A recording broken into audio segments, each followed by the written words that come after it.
Hello everybody and welcome to another entry in my series of cool cars for young people, otherwise known as the Fiesta ST Alternatives playlist. In today's episode I give you the 2016 Renaultsport Clio 200 EDC. Now, hands up who'd forgotten this car actually ever existed.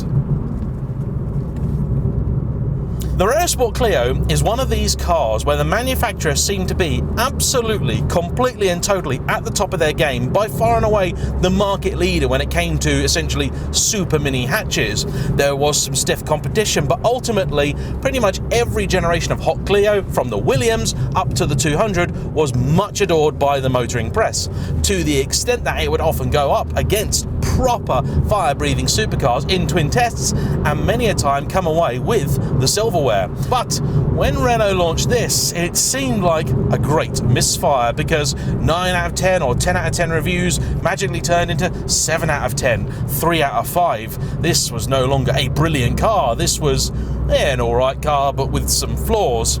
And it sadly coincided pretty much with the rise of the amazing Ford Fiesta ST, which in Mark 7 guys went from being sort of humdrum, interesting hot hatch, to a genuine world beater. Now, what were the things that made people so upset about this Clio? Well, they're pretty simple really. It grew a little bit over the old cars, although didn't actually put on much weight. Officially, I think Renault claimed it was actually lighter, but in practice it's about 7 kilos heavier than the outgoing 200. As you can probably guess by the fact that both this and the old one are called the 200, it has the same power. Yes, you guessed it, 200 French horses. Only these ones were slightly Japanese, because now propulsion came courtesy of a 1.6 litre turbocharged Nissan engine, whereas the old cars had a little firecracker of a 2 litre NA. Oddly, torque was not really up by that much, only some 18 pound-feet, I think it's about 25 newton meters or so, and that meant that it wasn't really dramatically faster than the older car. Perhaps more controversially was the gearbox, because in this you could only have a 6-speed twin clutcher, I believe the same unit as you'll find in the Alpine A110. Road testers complained that the car had just lost its way, lost its edge, didn't really quite know what it wanted to be anymore. And now, a few years down the line, you can pick one of these up for pretty sensible money, with ropey examples starting at around about £7,500–8,000 mark, up to pretty decent ones for just over 10. There were 2 generations of this, phase 1 and phase 2, and this is pretty much the very last of the phase 1s. The differences apparently are not that significant. There's a sort of checkered flag light design at the front for the later cars, and really that's about it. Now, I'm currently driving it in normal mode just to get a feel for it as a daily driver, and that's what it is for its owner Martin, who shares driving duties with his wife. Apparently when she drives it, you get about 40 to the gallon. When he drives it, you get about 25. So I'll allow you to work out where in there you'd really be. It's kind of what I'd expect for a car of this type.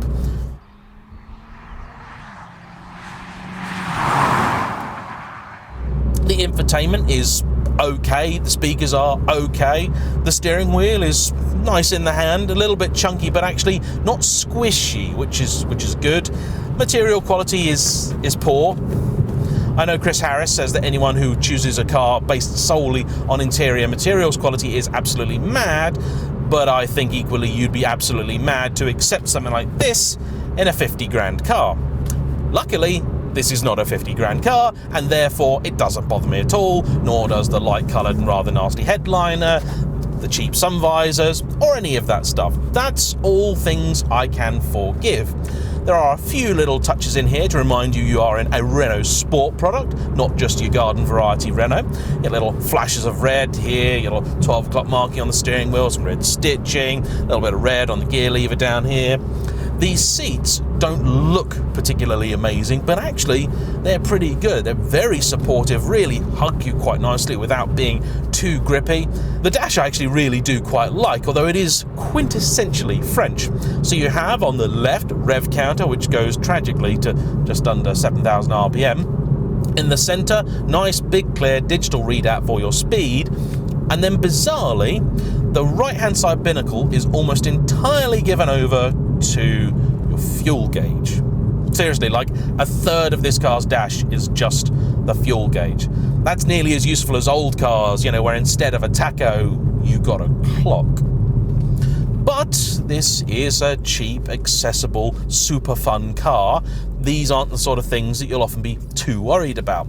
It's usefully sized, the boot's actually pretty good, rear seat space is okay, you've got to remember it's still in the sort of super mini class, and apparently interior space is one reason that its owners chose it over the Fiesta ST. That and the image problems that I've often discussed regarding the Fiesta ST as well.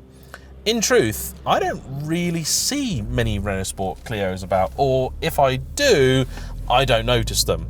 They certainly don't seem to have sold in anywhere near the vast quantities that their predecessors did. The gearshift paddles are just sat here behind the steering wheel, where you'd expect to find them, but they are column mounted, and that's actually kind of unusual. Most cars you'll find them mounted to the steering wheel, and it's only in sort of more exotic stuff I tend to find them fixed in place. The Alfa Romeo Giulia Quadrifoglio has it like that, Ferraris have it like that, I believe some Lamborghinis too as well.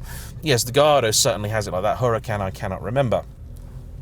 It's not the easiest car to place on the road, actually. I'm sat currently fairly low down, but the driving position feels kind of right. However, the dash is very high, and that means you don't really have a sense of where the front of the car is. So if you are a learner driver, like the poor sap in front, not going to be the easiest thing to get on with. Oh, they're an automatic driving school as well. Oh, no. Yeah, okay. Driving instructor, you're a moron. Getting your student to park so the cars have to pass around an unsighted bend. Genius. Absolute wally. Anyway.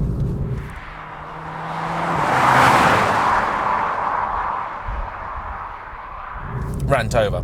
We're fast approaching my favourite alpine handling route, and so what I'm going to do is put this car into one of its sportier modes. It has up the front an E differential, you've also got traction control modes and stuff like that, but its owner has told me that something he feels a lot of reviewers didn't do was put this car into race mode. Now I'll admit, generally speaking, I don't really like race modes much either. However, this car has passive dampers, so I'm not going to be ruining the ride by doing so. What I'm going to do is I'm going to start by putting it in sport and manual mode, and then I'm going to put it into race and see how much of a difference I think it really makes. The only parameters that the owner really cares about which race mode affects are the way the car changes gear. Apparently in sport mode, even at absolute full attack, it's just not got that bite that he would like, and that you'd expect from a dual clutch. After all, that's the kind of thing that you want. You want a nice snappy gear change. To put yourself into manual mode, a nice and simple affair. Pop the gear lever to the left. We're now in manual. Couldn't be simpler. Pay attention, Porsche. Even at town speeds, gear shifts are worked through actually pretty swiftly. It's a very smooth box. This is not always a given for dual clutches. They have gotten a lot better in recent years, but one never likes to assume. Paddles are perhaps a touch on the small side, particularly as they don't move. I would like a bit more below. Up top they're fine, but I think I'll probably get used to it. The car does have pull from about 1500 RPM, which is very handy. The old one, I'm quite sure, didn't. Incidentally, I haven't yet managed to drive a 197 or the old 200. I think a couple of people have offered me one, but if you do happen to have one, please do drop me a line. Indeed, if you've got anything interesting that you'd like to see on the channel, please drop me a line. So, here we go. Decent road, car in sport mode. Oh, no. So here we go. Let's put the car in sport mode, which you can engage by simply pressing the little RS drive button down here once.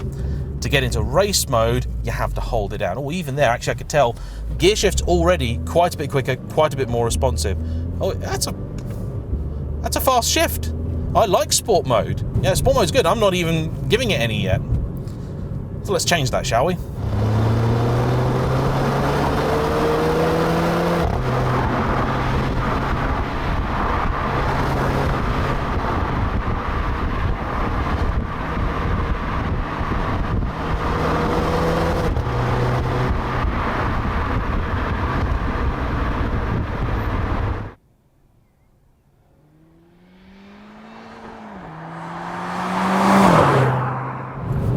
Okay, that's sport mode, and thus far it's actually all pretty good news. I love the way this car is damped. I mean, it's really exquisitely set up for this road.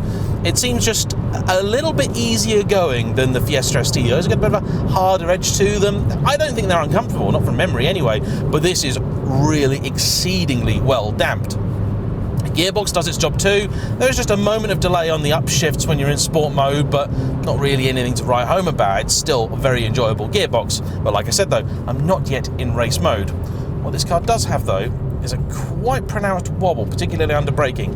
Now it may be the fact that the alloys on it have been curbed quite a bit, so I'm going to kind of ignore that because that evidently is not meant to be there. Engine responds quite nicely too. Not too much turbo lag. There's also not really very much in the way of a nice noise. I've got my exhaust cam on the back as per usual, and what you're going to be able to hear out of it, I do not know. Oh, it gets around a corner really well. Anyway, let's back off a little bit. Oh, yeah, the brakes are good, but the poor car is wobbling around quite a bit. So, let's engage race mode. So I hold the button down, ESC off. Okay, now we're in race mode. So, oh yeah, that's really aggressive. Oh, a few more pops and bangs, I think, as well in the race mode.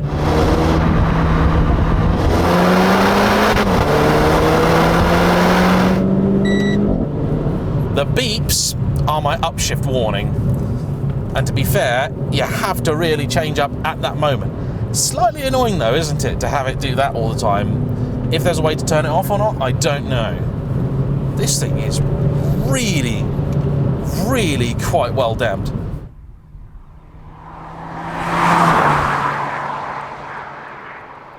I know it sounds mad, but the thing I'm actually kind of reminded of a little bit is the Jaguar XF that I drove. That's the last car I think that took this road this well.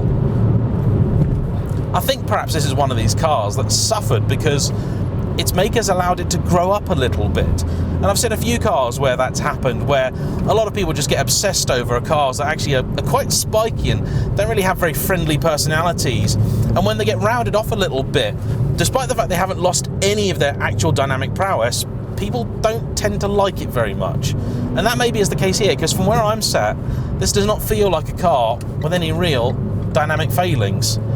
Yeah, race mode definitely sharpens up that gear shift. I have no trouble with this gearbox whatsoever. It's allowing me to make really good progress on this road.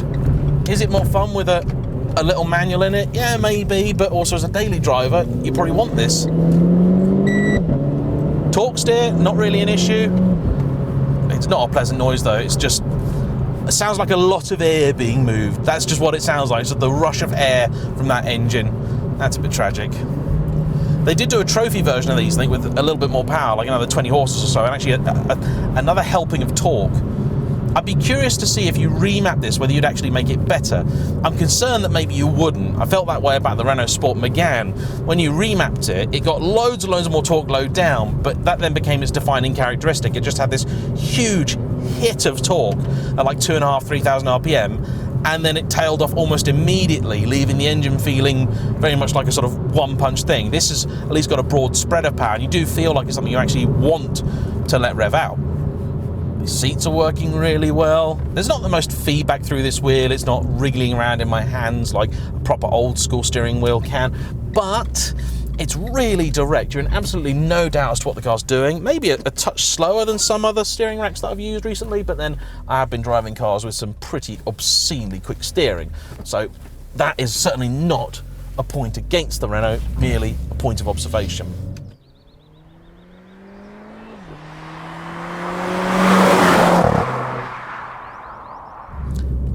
Yeah, at low speed, with race mode on, you can tell the gearbox just has a little edge of sharpness to it, but it's not like some other cars I've driven where if you've got your gearbox in race mode, even at town speeds, it's going wham, you know, it's just hitting you around unnecessarily. Ferraris do that. You put them in race mode, and even when you're actually driving gently, it still smacks those gears home. This isn't doing that. The torque is just about right for this kind of car. Means you're making decent swift progress. You can feel that diff working. You get it into a corner, you put your foot down, it does drag you around. It works, that's for sure. It's slightly annoying that I haven't yet been able to sample the 197 or 200, the cars that preceded this, to be able to give you a better idea of how this compares. But I have driven the 182. The 182 is just a little fizzy ball of nutty energy. It's absolutely fabulous. It's a great thing to hoon around. But it's not an especially grown-up car. This is It has maybe lost that playful edge that I think maybe some people crave, but you can certainly get it down a road without any issue, and it's not uninvolving, far from it. You do still need to work the steering wheel, get the best from it. As a first performance car, if you're into hatchbacks, this is really good, especially if you do want something with an auto box, which as far as I'm aware, the Fiesta ST does not offer you. It's manual only. And there are going to be a lot of young enthusiasts out there who, for whatever reason, simply cannot drive a manual. And so if you are looking for something that's going to give you those hot hatch thrills, this is really good. I mean, genuinely brilliant, and grown up enough that I would happily daily drive this. I've often considered the 197 as a daily, but then you read that it revs to the moon even when you're just cruising on the motorway. It's very unrefined, noisy, and so on and so forth. And I thought, yeah, you know what? It'll drive me spare, won't it, the first time I do a big journey? He says then doing big journeys in his S2000, but I do those with headphones on. This, though, does feel genuinely all-round usable, which a hot hatch should be.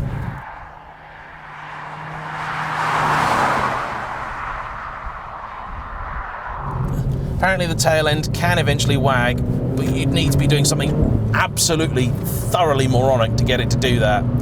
This car has loads of grip, which I understand can be a criticism for some. For me, it's not.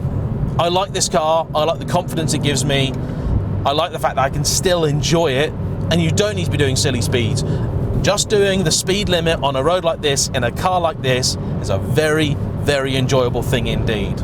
This car did not deserve 3 out of 5. Absolutely not. Shouldn't have a massive fuel gauge though. That's ridiculous. Anyway, that's my take on the Renaultsport Clio 200 EDC. Anyway, thanks for watching. Please like, comment down below, subscribe if you haven't already, and I'll see you for the next one. Bye-bye.